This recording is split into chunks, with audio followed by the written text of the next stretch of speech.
लोकेश जिंदल भाई, सवाल तो लोगों के मन में सबसे ज्यादा, जो सबसे पहला सवाल है तो यही उठ रहा है कि ये इतना सारा जो नोट दिख रहा है, इतना नोट की घर भरा हुआ है, जहां जो दराज खोलो, जो अलमीरा खोलो, सब जगह से नोट गिर रहे हैं। भाई ये कांग्रेस के नेताओं के घर से ये क्यों बरामद हो रहे हैं? रंजीत जी, बहुत खेद है कि इस तरह के नोट बरामद हुए, लेकिन इस तरह की वारदात को आप किसी पार्टी के साथ जब लिंक करते हैं तो वो सही नहीं है। अब जो कर्नाटक में हुआ, प्रज्वल रेवन्ना का जो कांड है, वो पूरे देश में निंदा का पात्र है, पूरे देश में उसकी निंदा हो रही है। क्या उससे आप भाजपा को लिंक करेंगे? आप उससे पूरे पार्टी को? प्रज्वल रेवन्ना बीजेपी के नेता नहीं है।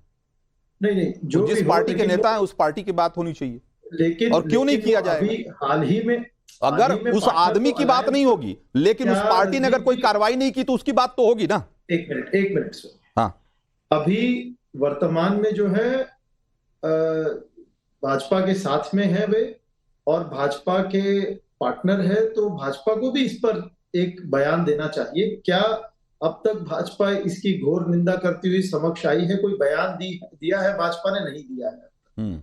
तो आप इस तरह की वारदातों को एक पॉलिटिकल पार्टी के साथ जोड़कर उसका जो राजनीतिकरण है वह ना करें। नहीं भाई, हम राजनीतिकरण कहां कर रहे हैं लोकेश जिंदल? हम राजनीतिकरण नहीं कर रहे हैं, राजनीतिकरण तो आप कर रहे हैं भाई। ईडी सीबीआई के हर कार्रवाई को राजनीतिक कार्रवाई, राजनीतिक विद्वेष से होने वाली कार्रवाई, विपक्ष को टारगेट करने वाली कार्रवाई तो आप बता रहे हैं, हम तो कहां कह रहे हैं। मैं तो कह रहा हूं कि बिल्कुल जोड़ा नहीं जाना चाहिए। मैं इसके डेड अगेंस्ट हूं, लेकिन क्या आप इसके साथ हैं? क्या आपके नेताओं के खिलाफ जो कार्रवाई हो रही है और जिसमें उनकी गलतियां पकड़ी जा रही है, उनका भ्रष्टाचार पकड़ा जा रहा है, क्या आप उस पर राजनीति करने से बचेंगे? देखिए, क्या चुप रहेंगे आप? हम इस चीज का विरोध नहीं करते जब ईडी अपना काम करती है। हाँ, हम उस बात का विरोध करते हैं जब ईडी अपना काम नहीं करती। हाँ, जब कोई भी नेता सत्ता पक्ष के साथ ज्वाइन हो जाता है, उसके बाद में सारी कार्रवाई रोक दी जाती है। हम इसका विरोध करते हैं। अगर ईडी को काम करना है तो ईडी निष्पक्षता के साथ पूरे देश में काम करे, किसी भी प्रकार का करप्शन, भ्रष्टाचार, उसको जड़ से उखाड़े। हाँ, हम लेकिन उसके साथ हैं। नहीं, वो सवाल बीजेपी के लोगों से होगा लोकेश जिंदल, वो सवाल बीजेपी के लोगों से जरूर होगा, लेकिन मैं कह रहा हूं कि आपको अपने सवाल का जवाब देना चाहिए उन सवालों का जो आपकी तरफ उछाले जा रहे हैं। और वो सवाल ये है कि जब भी किसी कांग्रेसी नेता या इंडी गठबंधन के किसी नेता के खिलाफ कार्रवाई होती है तो आप क्यों कहने लग जाते हैं कि भाई ये जो है राजनीति से प्रेरित है और इसमें टारगेट किया जा रहा है? भाई अरविंद केजरीवाल के खिलाफ कार्रवाई हो रही है ईडी की, तो आप उनके साथ खड़े हो रहे हैं ना, धरना प्रदर्शन देने जा रहे हैं ना उसी, और बावजूद इसके कि उसी अरविंद केजरीवाल के खिलाफ आप ही कह रहे हैं कि उनकी पोल खोल हमने ही की थी, हमने ही सारा आंकड़ा दिया था, पहले आप ही उसका श्रेय भी ले रहे थे, क्रेडिट भी ले रहे थे, और आज जब कार्रवाई हो रही है तो आप कह रहे हैं कि ये गलत हो रहा है, ये पॉलिटिक्स हो रही है। देखिए, गलत यह हो रहा है कि केवल और केवल विपक्ष को टारगेट किया जा रहा है।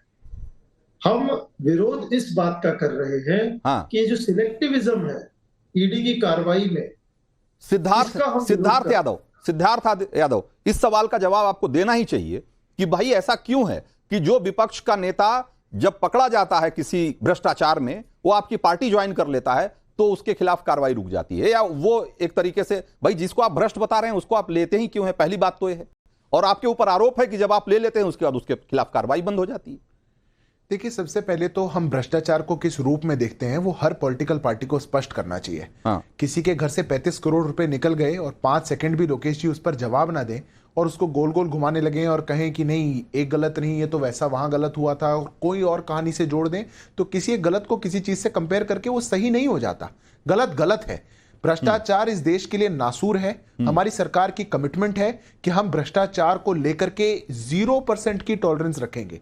उसके आंकड़े आपके शो ने ऑलरेडी दिखाए हैं, मैं उस पर ज्यादा उल्लेख नहीं करूंगा। और इसीलिए अगर 35 करोड़ किसी के नहीं, सिद्धार्थ यादव जैसे लोकेश जिंदल अपने सवाल का जवाब नहीं दे रहे थे, आप भी नहीं दे रहे हैं। लोकेश जिंदल ने भी जब सवाल किया गया झारखंड का तो उन्होंने कर्नाटक घुमा दिया, आपसे पूछा जा रहा है कि आपकी पार्टी में, तो आप जो है आप दूसरा जवाब दे रहे हैं। आपको भी उन सवालों का जवाब देना चाहिए। देखिए, दो लोग हैं डिबेट पे, कुछ बात लोकेश जी ने कही, उनकी बात का जवाब दूंगा। आप हैं, मैं कुछ और बात, आपकी बात का भी जवाब दूंगा। मैं बिल्कुल गोल गोल करने वालों में से नहीं हूं, बिल्कुल पॉइंट ब्लैंक जवाब दूंगा।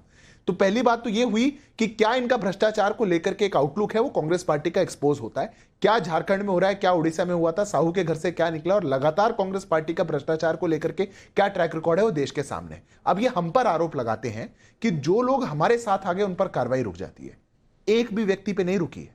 मैं आज आपके शो पर ऑन रिकॉर्ड कह रहा हूं, और लोकेश जी व्यक्ति का नाम लें, क्या कार्रवाई रुकी, किसने कार्रवाई करी थी और उसका स्टेटस बताएं, मैं एक एक पे जवाब दे सकता हूं। ये झूठ नैरेटिव बनाने की कोशिश करते हैं। ये टेलीविजन पर बैठ करके बोलने लगेंगे। जितने भी लोग शामिल हुए जब तक इनके साथ थे, सबके केसेस कोर्ट के यहां पे चल रहे हैं। एक इन्वेस्टिगेटिंग एजेंसी के लिए चार्जशीट फाइल करके उस कोर्ट में ले जाना और फिर कोर्ट में दोनों ही पार्टीज के लिए अपने आप को सच या झूठ साबित करना एक इक्वल अपॉर्चुनिटी हमारे देश का कानून कहता है। इनके यहां जब थे तब तो ये कहते थे नहीं नहीं कोई गलत बात नहीं है। जैसे ही कोई छोड़ करके आ जाए दूसरी तरफ, वैसे ही कहते हैं अरे ये देखो कुछ नहीं कर पा रहे। इनको चाहिए कि भाजपा में आ गया तो 1 साल में कार्रवाई होनी चाहिए, पर लालू जी 20 साल में चारा घोटाले में जेल में गए तो 20 साल तक ठीक थे। इनके 5,000 करोड़ के बेल पर इनके शहजादा परिवार, मां और बेटे दोनों बेल पर बाहर हैं, वो दोनों ठीक हैं। इनके 350 करोड़ का बैग निकल रहा है। आज कितने डब्बे भर गए एक मंत्री के पीए के नौकर से। सोचिए पीए के पास कितना होगा, मंत्री के पास कितना होगा, और